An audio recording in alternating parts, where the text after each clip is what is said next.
I'm a young girl in my early 20s. I stayed at this house where I was renting.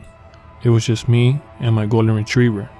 Every morning around 5 p.m., I would take my dog out for a walk around the block. This one day though, we were about halfway through the walk when I noticed this black car driving around the neighborhood. It got my attention because it was the second time that I was seeing it, and every time it would drive by, it would slow down passing me, and my golden retriever would bark at it like he knew something was up. I had heard enough stories about girls getting kidnapped to know not to stay there. I decided to speed walk around the block with my dog to get to my house. I started to get a little shaky when I saw the car again. I couldn't see inside because the windows were really tinted. My heart started to pound very fast. It felt like it was going to jump out of my chest. I had heard enough stories about girls getting kidnapped to know not to stay there. That's when I reached my house, walked inside, and locked the door. I looked carefully out the window and saw the black car just stop in the middle of the road in front of my house. My dog was barking at the front door like he sensed that the car was there. A couple seconds later, the car drove off. I was in relief that it was gone, but I was still scared. It was pretty calm later that day into the nighttime. I was in the living room watching Netflix. I was on the couch with my golden retriever. He was sleeping right next to me. It was probably around 11 p.m. when I noticed my golden retriever's ears jumped up, and right after, his head came up slowly.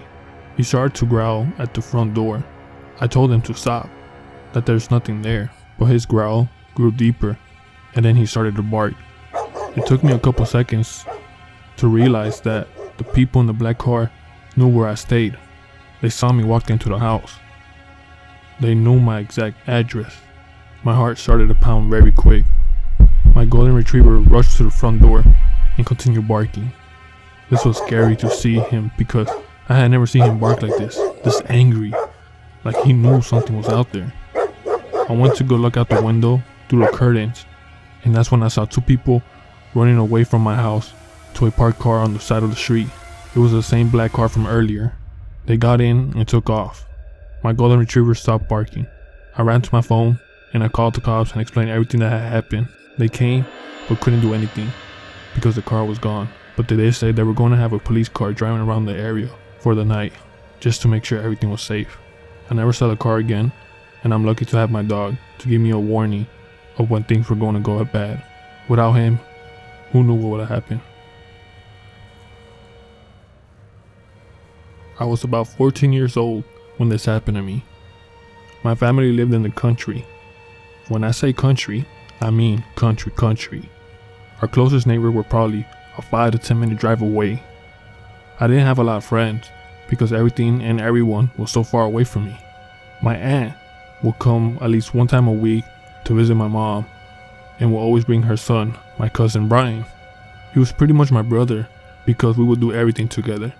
This one weekend, my aunt came over with my cousin. The adults had planned to go out and eat, but me and my cousin didn't want to go, and we just wanted to stay home and play video games all day. They said it was fine, and they left for dinner.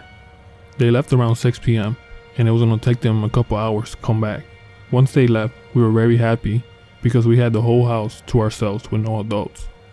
But little did we know that we were going to have some company. We were in the living room playing with my PlayStation 4 for a couple hours, and after we decided to go outside, sit down and just have a little talk. I remember us just sitting on the porch, just talking about life, girls that we liked, and dumb little things like that. It started to get dark outside, and we had a long driveway that was lit up by lights at night and also on the front porch.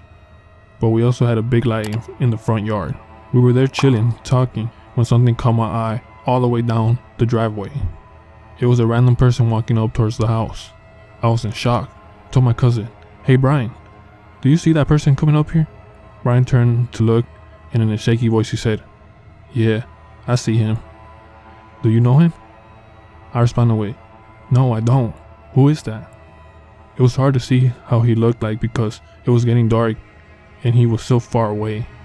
As he got closer, we were able to see that he had old, dirty clothes and a long beard.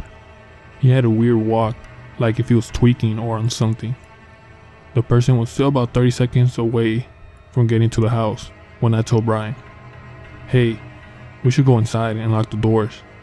He agreed, and that's when we got off from our seats. The person started to run towards us at full speed.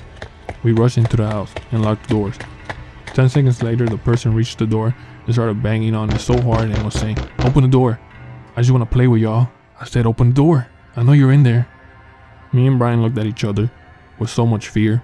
Our hearts were racing so fast. That's when I yelled out in a nervous voice, "You better leave. We have guns, and we will shoot you." I told Brian to wait here, and I rushed up the stairs to get a gun that my dad had, and he has always told me to use in a case of emergencies. I went downstairs with the handgun, and I yelled out again, "You got 10 seconds to leave, or else I will shoot you." I started counting, and the banging and screaming got louder and louder. When I reached to 9, the banging and screaming stopped. Brian and I looked at each other in fear and confusion. That's when we heard footsteps walking away from the house. I looked through the little door hole, and we could see the person walking away. I told Brian he was leaving, and I kept looking until I couldn't see him no more. That's when we called our parents, and after that, they rushed home. We never saw the guy again, and we put up cameras around the house for safety. I live in an apartment complex for about a month now. It was more on the cheaper end because I wasn't making a lot of money at the time, and my credit wasn't that good. I would always hear footsteps above me, people walking around. I didn't like it, but for the price, I couldn't complain. I guess just saying the truth, you get what you pay for. Usually, it would just be footsteps, but sometimes I would hear screaming sounds coming from above. There was this one afternoon, I was watching Netflix on my TV, and heavy footsteps can be heard coming from above. I tried to ignore it, but they just didn't stop. It continued for another 5 minutes straight. At this point, I was starting to get pissed off. In my mind, I was just thinking some people just don't have respect for others. I jumped out of my couch when I heard screaming sounds come from above. It was a girl screaming, and it was very scary. I have never heard anything like that. The only way I could describe it is if someone was getting killed. But I just couldn't take it no more. I decided to go up the stairs and talk to the people that were making all this noise. I went upstairs and I approached the door. At this point, the screams had stopped, but only the footsteps can be heard. I was about to knock when I got goosebumps out of nowhere all over my body. It was a weird feeling, like something bad was going to happen. I knocked 3 times, but no response. I knocked again, and nothing. Then I decided to yell, "Hey, I know you're in here. Open the door. I'm trying to talk to y'all." I said, "Open the door." Nothing, no response. The door next to the apartment opened, and an older guy came out. He told me, "You ain't going to find anybody in there." I looked at him in confused and said, "Why not? I can hear them walking around from downstairs." What the guy told me next made my soul leave my body. He said, "No one is in there because that room is not for rent. A young girl was killed in there about 5 years ago. She went on a date, and after they came over to her apartment here, where her date killed her." My heart jumped so quickly. I told the man, "But I heard footsteps for like a month now already, and I already heard screaming today coming from this apartment."